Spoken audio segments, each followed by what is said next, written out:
Hello, everybody. What's up, guys? Conwest5 here, and oh my freaking god, here we are, boys, with the PSA returns. The title is not clickbait, probably the highlight, the epitome of my entire Yu-Gi-Oh collecting career. So super excited to open these on camera and see if we can get the A+. Let's get it, let's go. All right, y'all already know I got the handy dandy chopstick. We don't use scissors here, so we just use chopsticks. And yeah, there's only one card right here. We got some advertisements first off. Most aggressive buyers in the hobby. All cash. Damn, swag. We will pay all cash for your great cards. Look at those Benjamins in the back. Throwing them stacks. Damn. $2 million for a Jackie Robinson game worn jersey. All right, so let's see what's in here. And yup, it's the Blue Eyes, and it did not get upgraded, unfortunately. It did not come back a PSA 10, and I truly believe that the reason that this did not cross over is just because PSA just really does not like cracking cards. I mean, honestly, this card was literally perfect. You guys can see here. I suppose it could be argued the top to bottom centering is slightly off, but it did get a BGS 9.5. But yeah, so a lot of the times you don't want to send crossovers, I learned. This was confirmed by a few other people that send to PSA regularly. PSA many times just doesn't like cracking open BGS cases or just any cases. I guess it's quite a burden to actually crack it open and, you know, make sure the card doesn't get damaged and stuff like that. It's just a hassle, so like it's much easier for them just to say, yeah, it doesn't cross over and then get their free $20, you know? But I've heard of people that sent it as a crossover, it didn't cross, and then they cracked it open, sent it, and then it did cross. So I don't know if I will crack this open, but maybe, I don't know. I'm totally fine with a BGS Gem Mint. That's bodacious as hell. I was just wondering if, you know, if PSA wanted to give it a 10, but still very sexy in my eye. Glad to have this big boy back. You know, I didn't have it for over a month, so pretty happy to welcome him back to the house. Oh, and here's the minimum grade sticker that came with the failed Blue Eyes right here. I actually thought it was gonna be like a piece of cardboard, like the little thing they put on PSA cases, but it's actually just a sticker, so can't even take it off, unfortunately, but still pretty cool. He's got the PSA logo and shit, so yes. Now for the main submission. This is where all the ramen noodles are. Got it open finally. Oh my god. The highlight of my life is right here in this box, as sad as that sounds. So yeah, I basically graded a lot of my favorite vintage cards in my collection. And I have to tell you guys, finding those cards were not easy. A lot of cards I had to go through probably like over 5 or 10 copies of to find a mint copy to send to PSA. So many times you see on eBay or Troll and Toad or TCG Player for vintage cards, old school, you know, Legend of Blue Eyes, Metal Raiders, the card will be listed as mint, or, you know, the seller will say this is a mint card, near mint. And the standards of a lot of people are a little questionable, so that is the reason people do pay premium for PSA 10 cards. Some cards, the value increases 3-fold, 4-fold, even more sometimes. So that does sound kind of ridiculous, and you know, I always thought that was just preposterous. But after buying so many raw cards online and just failing time after time, like I'm starting to understand the prices of PSA 10 cards and, you know, why they warrant such a price for old school vintage cards that are like pretty much impossible to find in mint condition nowadays in raw. So but yes, here's a perfect example. I actually just bought this. This just came in today. This was listed as mint/near mint, and yeah, it looks pretty good, right? It looks pretty good, but under close scrutiny, I mean, you actually don't even need to look that closely. You can see the huge crease on the top all the way across the card. So yeah, what a beautiful, beautiful mint card right there. But yeah, I paid full retail for this card, so definitely have to send this back. But that's what I'm saying, like so many times you have to just keep buying cards just to get one copy that's actually mint, that's like PSA 9 or 10 worthy. So it's really starting to make sense to me now, you know, like why PSA 10 cards are, you know, so inflated. I mean, I always thought it was a weird thing, but after buying card after card online listed as mint, come in like lightly played, or in some cases freaking crease through the top, I almost want to say it's sort of justified spending that much for a PSA 10 card. And so But yes, there's my 2 cents. Let's go. The holy grails of Yu-Gi-Oh. Honestly, I would have to say almost, if not all of these cards are pretty much my dream cards to have as PSA 10s. And man, oh man, don't want to spoil everything now, but all right, first card here. Let's see what it is. Dark Magician, first edition from Starter Deck Yugi. What a freaking iconic, beautiful card right here. And there we go. It got a Gem Mint 10 from 2002, guys. Boom, I get crazy. So that's the first card. Moving on to card number 2. Let's see what it is. Oh yeah, Big Daddy. We got Jinzo. Jinzo from Pharaoh's Servant 2002. What an iconic card used by Joey Boy. And yeah, this got a Gem Mint 10. Yeah, I'm just kind of speechless. This is just absolutely incredible. Gem Mint 10, first edition, Jinzo. So that's card number 2. Like, I would have just been satisfied with just having these 2 as 10s. Pretty insane. You know, in the back of my mind, I knew these cards were Gem Mint, but I honestly thought they would get 9s just because, you know, PSA, many times, even for Gem Mint cards, they just give them 9s just because. I don't know. You might get a strict grader or just a grader that doesn't like giving out 10s. And then you just get screwed by it. So these are not in order. Red Eyes, Black Dragon. 2002, Legend of Blue Eyes. You can see the gloss on it. And it got a Gem Mint 10. One of the holy grails of Yu-Gi-Oh! For sure. This is one of the big 3, which is the Red Eyes, Dark Magician, and Blue Eyes from Legend of Blue Eyes. And I got a copy of the Red Eyes, so that's just absolutely incredible. I love how the hollow shines just on those 2 spikes, and also the little horns, and also on the little dick. So, yes, what the hell? All right, but yeah, pretty insane so far. As you can see, we have. Let's see. Oh, there's another Red Eyes. I sent 2 of these in, and believe it or not, they both got 10s. Absolutely bodacious. I literally honestly never dreamed of even having one of these, and they both got 10s.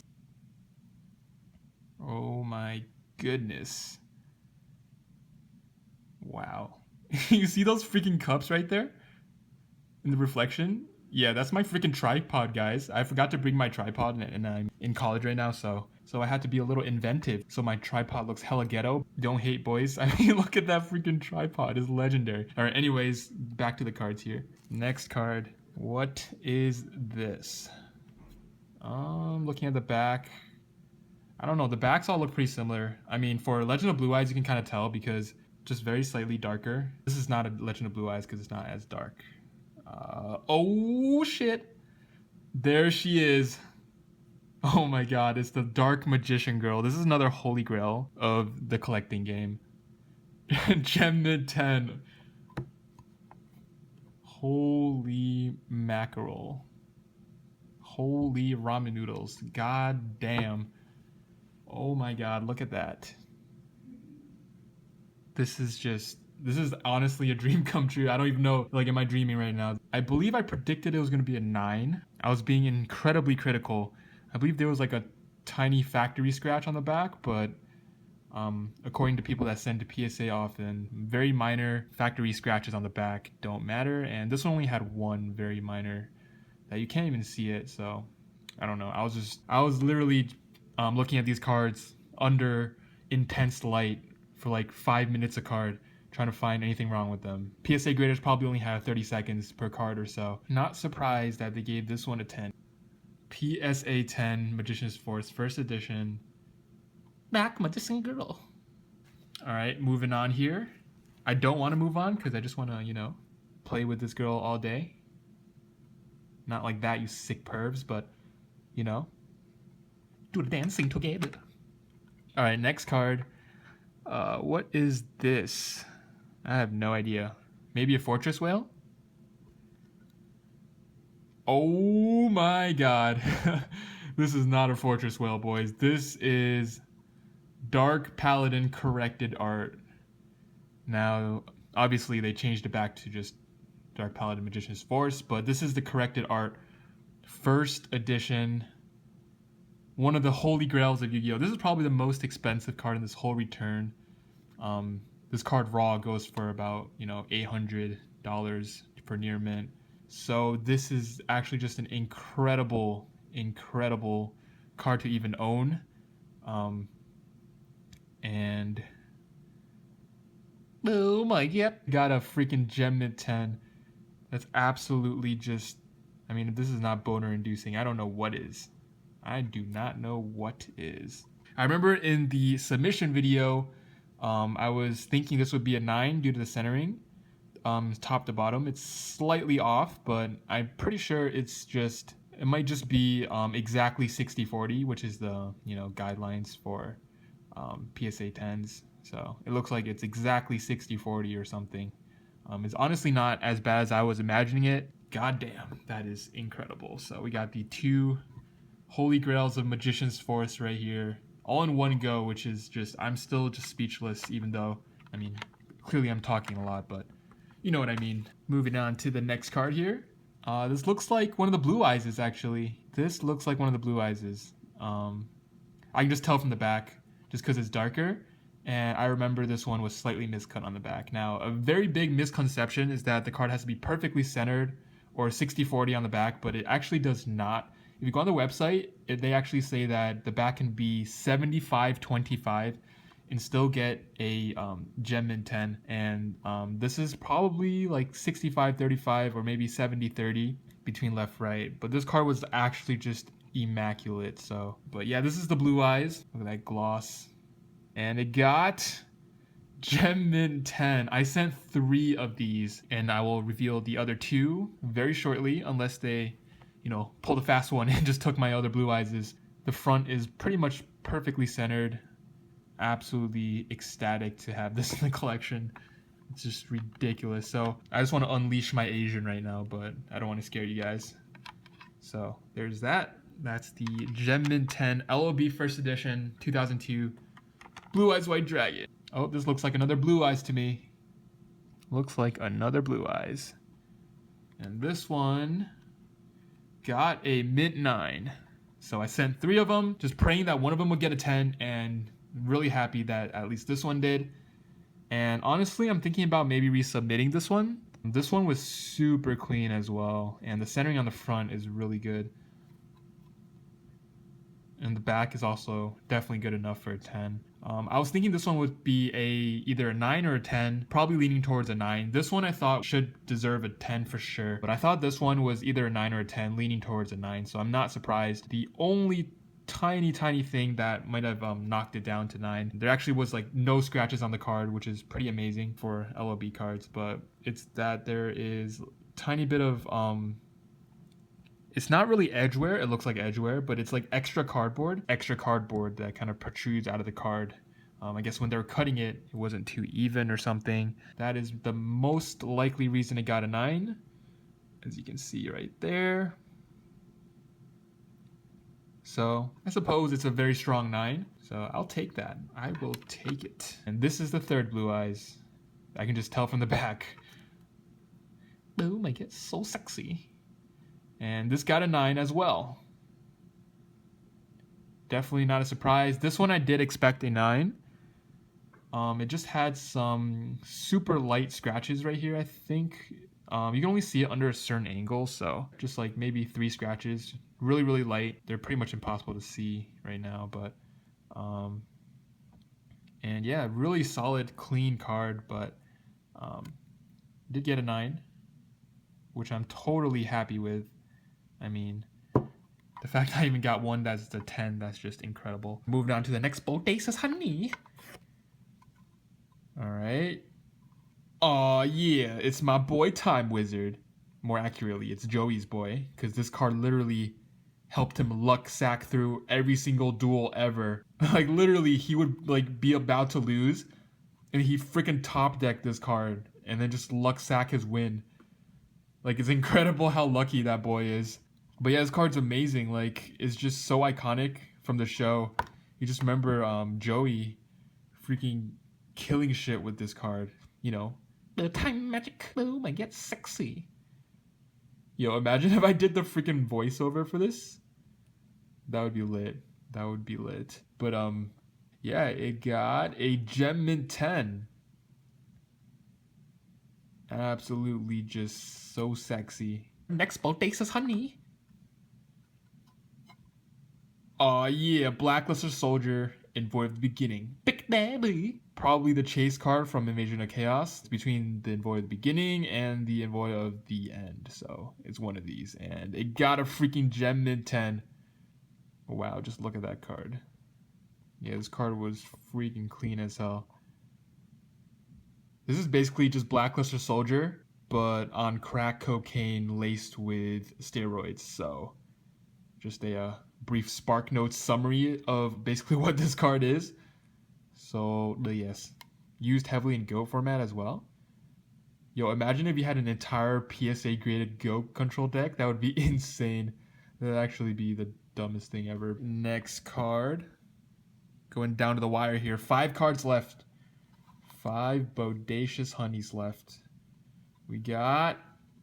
Oh man. Here she is. The Morphing Jar from Tournament Pack 2. Tournament Pack 2 was the most short printed of the 8 tournament packs, and it's also an ultra rare. So this is basically the hardest tournament pack card to find, especially in mint condition. It's incredibly hard to find. And yeah, this card was heavily used in Go Control and old formats. This card was really used. And even a few years ago, before it got banned, like there was a like a deck out deck that caused this card to get banned. But yeah, this card's crazy cool. Basically the holy grail of the tournament pack cards. So let's see what we got here. Oh my god. That's so sexy. That is so freaking sexy.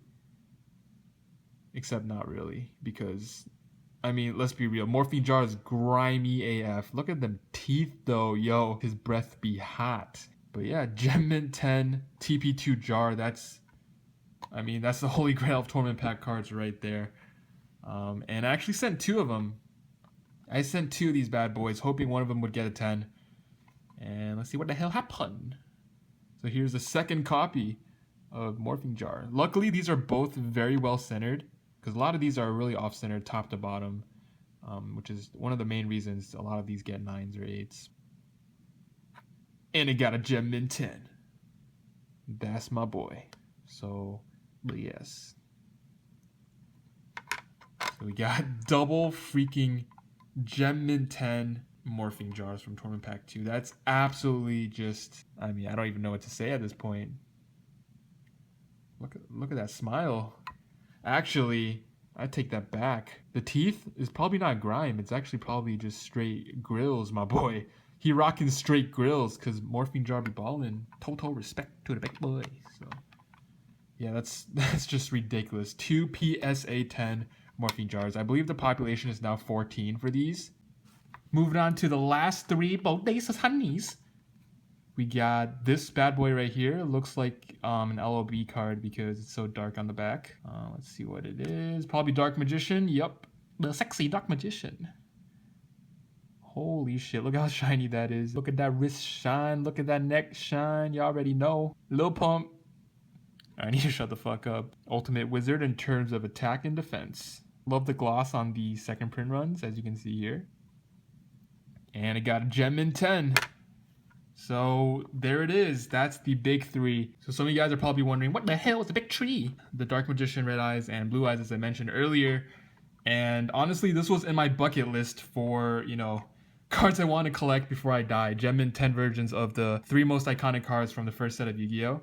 In first edition. And I mean, I still don't really believe that I did it first shot. So I'm extremely thankful for this. Yeah. The Buddha was on my side. So sexy. So all those hours of meditation really paid off, I suppose. So now the last two Bodacious Honeys. I'm guessing it's the Fortress Whale. Yes, the Fortress Whale. Really cool card, pretty iconic. The whale looks a little sketch. The waves look really cool. That's a really good rendition of the ocean. So props to Konami for great portrayal of the ocean right there. Old school, 2005. Tournament Pack 7. And it got a Gemmin 10. Yeah, it's pretty crazy. I think this is a population of 8. So there's 8 of these in the world right now as Gemmin 10s. And a lot of these are really off-centered left to right. I actually have another one that was pretty off-centered, so I couldn't send it. I only have 2 of these, so thank God one of them got a 10. And now last card, none other than probably the SDK Blue Eyes. SDK 001, you dig? And yes, it is. SDK 001 Blue Eyes White Dragon. Probably the most iconic card. Like, I say that all the time, but this is probably the most iconic card in Yu-Gi-Oh! With this artwork, ultra rare, because just everyone and their freaking moms had this card. And I mean it literally. Even moms with no kids, they just had it, you know? It's kind of weird. And it's a Gemmin 10. Something about this card is just incredibly nostalgic. So, incredible end to this PSA submission. And of course, to go along with it, we have the starter deck Yugi, probably equally as nostalgic to some people. Anyways, that's about it for my PSA returns video, the long-awaited PSA returns. I have to say, guys, this is probably just the most insane thing that's happened to me in my collecting career. Getting 14 out of 16 Gemmin 10s, that's around 88% success rate. So yeah, just quick recap. We got the starter deck cards in first edition, the Fortress Whale from Tournament Pack 7, Dark Magician, Blue Eyes, and Red Eyes in Gemmin 10 condition from Legend of Blue Eyes. Still can't get over this, to be honest. And we got actually 2 of the Gemmin 10 Red Eyes. Out of the 3, I believe the Red Eyes has the lowest population, and Blue Eyes has the highest population, but this is worth the most out of the 3. So we have those. It's pretty amazing. And then, of course, we have the 2 9s. And then we got the 2 Morphing Jars from Tournament Pack 2. Holy Grail of Tournament Pack cards right here. Got the BRS Baby. Got the Time Wizard. And then we got the Jinzo, another amazing Joey card, which sparkles like crazy, by the way.